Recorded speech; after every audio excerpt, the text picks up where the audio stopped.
do we have the right amount of people to take care of those opportunities? So I'll give you an example. If you've got a team, say we're talking about your internet department, and they're taking on 300, 500, 700 leads per person. Well, if we're trying to bring in power, we might want to look at that matrix of how many opportunities you have and make sure that we're aligning to the max amount of opportunities that one person can have. So if one person has 200 opportunities, they're getting up there. 700, that might be too much unless you have somebody that knows how to scale themselves, or we're using some kind of software. Even still, that's a lot of opportunities. Durran Cage. Here at Durran Cage. Like if they cast Durran Cage to play Hercules, which he has the physique to do. Power. I want you to close your eyes. 3, 2, 1. Wait, what?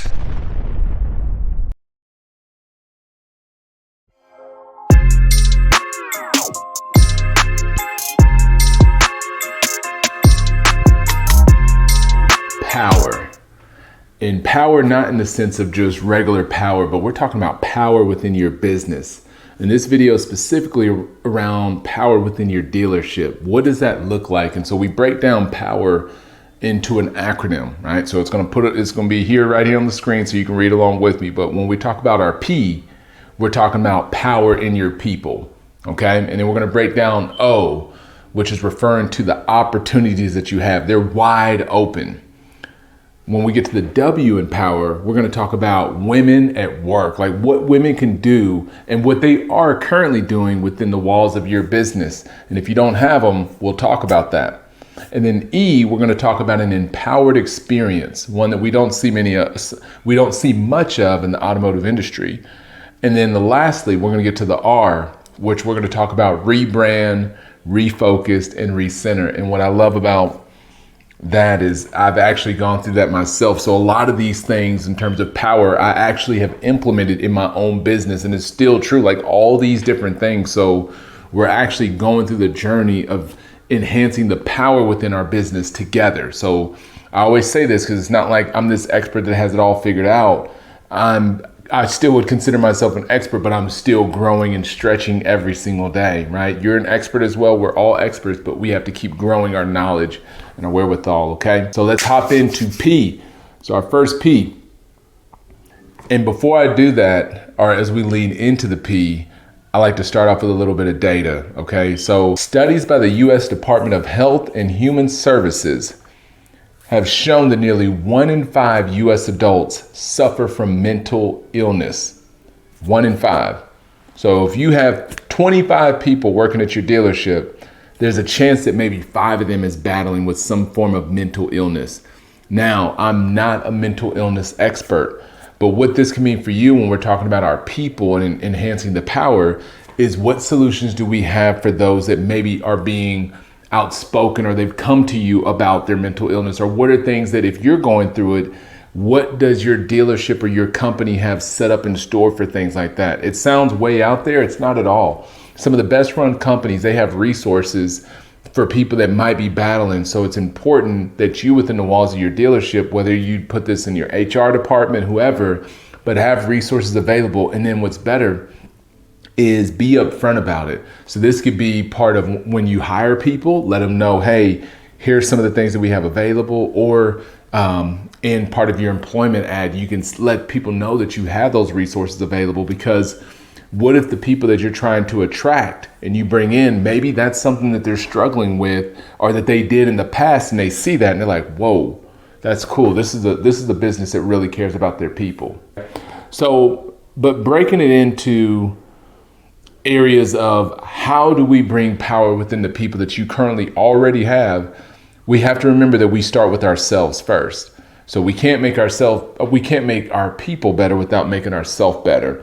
And so that's why we've got these 4 key areas within this section of bringing the power within your people. And the first one is talking about mind over matter. Yeah, mind over matter. And so when we say that is, before we get into all the things, make sure that our mental is in the right place. And one of the best ways to get your mind in the right place is making sure that you give it direction.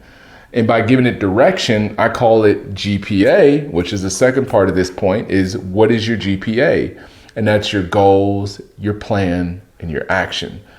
So if your mind is all over the place, revert to your goals. What is it that you're really going after in your life? Like, what are you striving for? If you don't know that, that's probably going to have a big thing to do with your mind. So make sure that you're doing that. And then what about your team? And we'll get to that in a moment, but think about your team. What are they driving for? Important, right? Next, your wellness. What about your wellness? What are you doing for your physical being? What are you doing to keep yourself moving? What are you doing for your mental wellness? So wellness is not just about your physical, it's your mind, your body, your spirit, your soul, all these things put together. So what are you doing? What do you have planned and scheduled to take care of your wellness? Durran, I thought we were talking about power into your business. We are, and it starts with you. Take care of your wellness. And then lastly, make sure that you're taking care of self by investing in yourself. So we're not just talking about your typical training and development that you're doing, but we're also talking about what are you doing in terms of educating yourself? You know, are you going to school? You know, are you reading books? Are you taking extra education in other areas or specialties? Are you certified in what you already have within the walls of your dealership? You know, so I can give you a perfect example. Something I've been personally studying a lot lately is just talking about the brain, you know, how powerful our brains really are and the information that's in there and how this whole thing works out. It's huge, but investing in that taught me other ways on how to study. Like before, believe it or not, I never really knew how to study, but studying my brain has actually helped me learn how to learn. So again, what are you learning about right now? Next. Okay, we're gonna move on to the O. And remember, the O is for opportunities are open. There's a lot of opportunities. So if you're trying to enhance the power and you're saying, no, I've got the right people, now we've got to get into your opportunities. What are we doing to maximize that? So broke it down to 3 key areas when it comes to our opportunities. Number 1, do we have the right amount of people to take care of those opportunities? So I'll give you an example. If you've got a team, say we're talking about your internet department, and they're taking on 300, 500, 700 leads per person. Well, if we're trying to bring in power, we might want to look at that matrix of how many opportunities you have and make sure that we're aligning to the max amount of opportunities that one person can have. So if one person has 200 opportunities, they're getting up there. 700, that might be too much unless you have somebody that knows how to scale themselves or we're using some kind of software. Even still, that's a lot of opportunities. Same thing, if a salesperson wants to sell X amount of cars, we need to make sure that they're gonna have enough opportunities to do that, or we're gonna have to teach them how to do it. This sounds simple, it's because it is, but most dealerships, they forget about how important it is for staffing. I'll ask the dealership all the time, how many cars do you want to sell? Where do you want to go? They'll say 200. Okay, great. How many salespeople do you have? 3. Okay, what type of salespeople do you have? Because they're going to have to be some heavy hitters. But you get what I'm saying? So make sure that we're looking and aligning with opportunities to people. Next is, would you buy from you? And this statement is asking you specifically to, you can pause this right now or at some point, get on your phone and act like you're trying to buy a vehicle from your dealership. You know, see what that experience is like. Like, get online and actually try to buy a vehicle, like start the process, you know, maybe schedule a test drive or something like that. And then if you're not able to, when it gets to the dealership, maybe you hire somebody else and you ask them, hey, go through the experience, try to buy a car for my people. Let me know how it is. Start from online and go all the way to about the finance office or to the point where we're negotiating a deal. See what happens. Have that done once a quarter, not just, and I hate to call it a mystery shop, but it's a way to make sure that your people are given the right experience, you know? So double check on that. Like, when's the last time you've done that to really invest in your online and your offline experience? Super important for your opportunities. And lastly, one of the biggest areas of opportunities that's open is private party purchases. What are you and your team doing to intentionally buy vehicles from the public? Because if you're not there to take care of those opportunities, somebody else will be there. There's all kinds of companies. There's big ones. I'm not going to say their name out here, but you know who they are. They buy thousands of vehicles from the public. from people in your neighborhood. So what are you doing to capitalize on those opportunities is huge. Get a playbook, get that thing written down, because that is a major part of your business model moving forward. You don't want to just rely on auctions. You want to make sure that you're able to take care of your community as well and let them know that you can get vehicles from them. You know, you would love to do it, right? Okay. Let's get to the W. Wake up to women. That's the W, is waking up to women. So important. It's amazing in our industry that we're still so lopsided when it comes to women in the business, and not just women working there, because I'm seeing women come up more in terms of, or I should say coming into the industry, but what I still see is a lack of leadership of women in the automotive industry. You know, so my wife, she is the leader of our business. You know, she is the co-founder, and she makes a huge, I would say, she makes a huge imprint on our business through the branding, through the social media, but then also the organization, and then also the ideas. Because what I see with women that I love the most is that they bring ideas that maybe a man might not think of. Like, you know, sometimes, especially if you've always been focused to think a certain way, then it only makes sense that having women or other different personalities and different people around to bring a different perspective. Does that make sense? So wake up to women. And I've got 3 key areas that I want to really get into on how you can implement this. So it's one way to say, yeah, let's hire more women, or let's get more women in leadership, but let's break that down. What does it really look like? So point 1, first off, make sure, do your women support your current culture? All right, so let's say if you want to bring in more women, if you already have a woman or women there, wouldn't it be important to find out from them what that culture is like? You know, is it really great to work for you or work for the company the way that it is? If it is, find out why. If it's not, definitely find out why, make those adjustments. But the best way to hire the right people is to go within your culture that you already have, within your organization, and find the right people. Point number 2. Look at your social data. You know, when it comes to women, look at your data. What does your data say about women buying from your business? You know, so I love getting on social media. You can look at the data to see what percentage of your audience is male or women. And then when you're pushing out content, what percentage of your content is male versus women? You know, so imagine if you got massive amount of content coming out from a male general manager and a good portion of your audience is female, it might make good sense to bring females into the picture from time to time to talk about that and what it could look like, right? So that's just one example, but pay attention to your data when you're looking at directions on how to move forward. Number 3, let their voice be heard.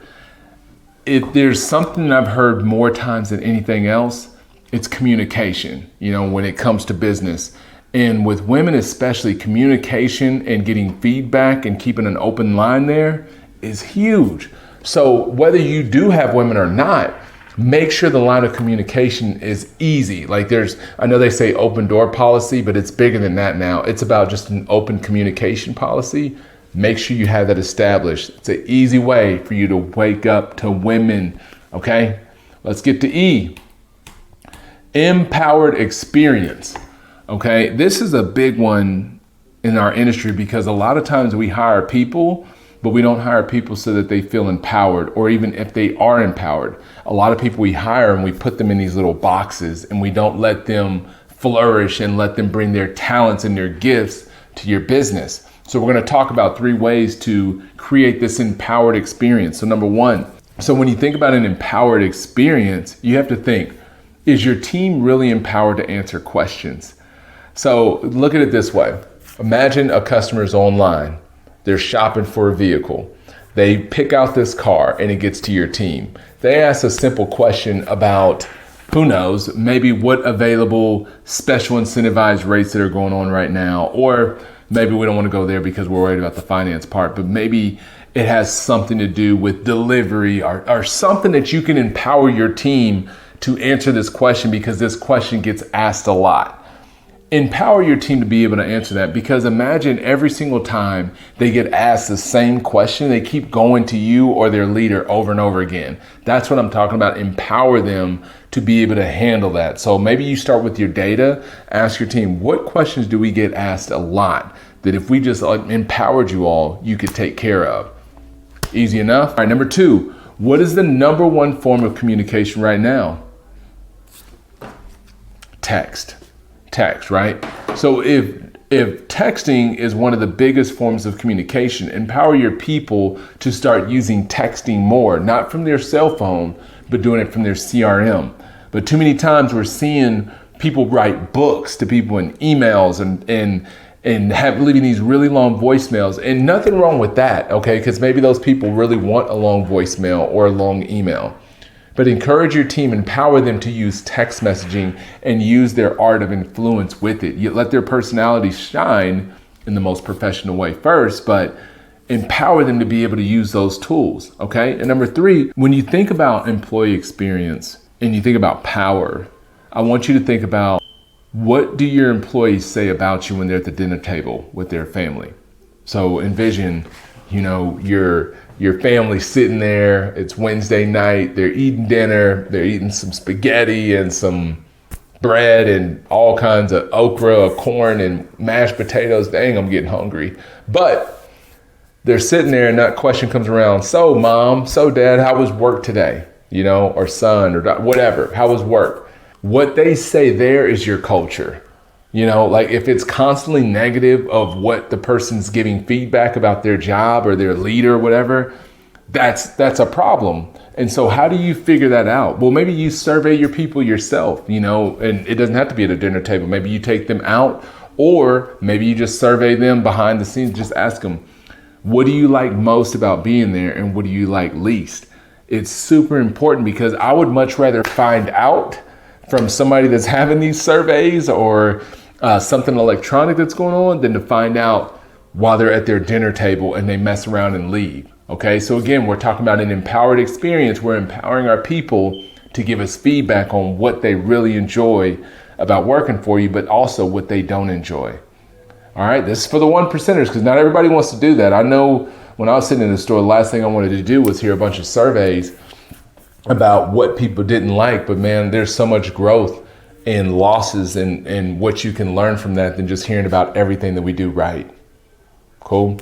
Last one, VR for power, rebrand, refocus, and recenter. And this one I love because, and this one comes from my wife. This is Paige. This is something that we've done in the last 6 months. I was, a year ago, I would be on here with a shirt and tie. I mean, you can go through my old YouTube videos, right? And you would see me polished up, dampered up and nice. But at some point we wanted to evolve in our business and show, a different version of me just being who I am, showcasing our brand, our 7 bars, our clothing line, all these things. And so rebranding and recentering and refocus allowed us to do so many different things, and our clients loved it too. So think of it like, a beverage company, a stylist, anything, cars, they do it too. They don't keep the same freaking looking car for 30, 40 years, do they? Normally every 3, 5, 7 years, they make adjustments. They update their technology. They change their wheels a little bit because they're rebranding,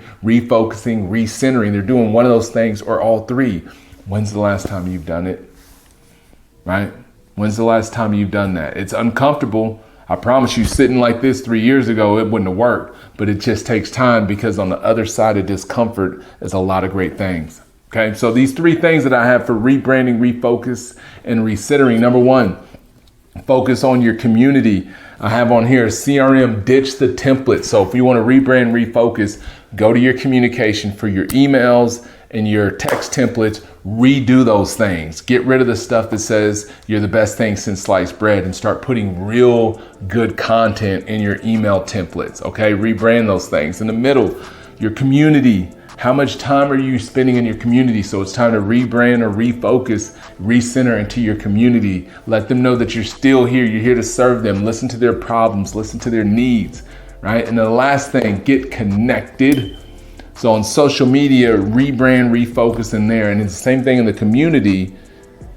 Do the same thing on social. Don't get on social to sell everybody and their mom.